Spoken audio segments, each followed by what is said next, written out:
I was telling them in Lagos this morning, one of the biggest worship concerts in Africa. They bring a comedian to come and crack jokes. The biggest worship meeting in Africa. A comedian comes to crack jokes, and he doesn't know the difference between what is sacred and what is secular.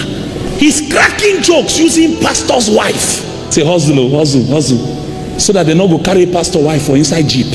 Then pastor will come, they confuse. Pastor, he's talking about immorality and prostitution, and instead of righteous men to carry their Bibles and say, I've had enough of this madness, they are jumping and they are shouting. They say they are cracking jokes. You know the problem? Our churches are filled with men, but the men are not consecrated. We take attendance in church, we are driven by numbers. We don't know that God doesn't look at numbers, he looks at quality.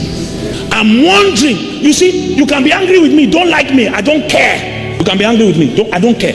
You see, I told myself I will find the God that Idahosa found, and at least before I die, I want a generation to bear witness that this was a man of God. I will pay the price that men like Babalola paid, men like Charles G. Finney paid, and I have studied their lives a little.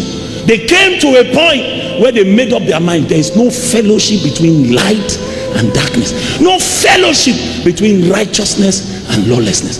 What you owe men is love, not fellowship. God is not moved by a full church. When it comes to a church, he's not looking at the size, he's looking at the sort of men that sit in that church.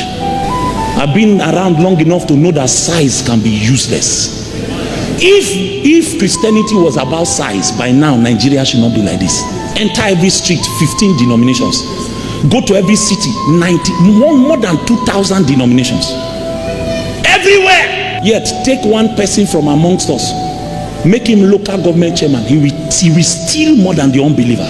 Take one from amongst us, make him a high-ranking politician, he will steal. You were alive here when the National Assembly, they are taking cars of over 130 million.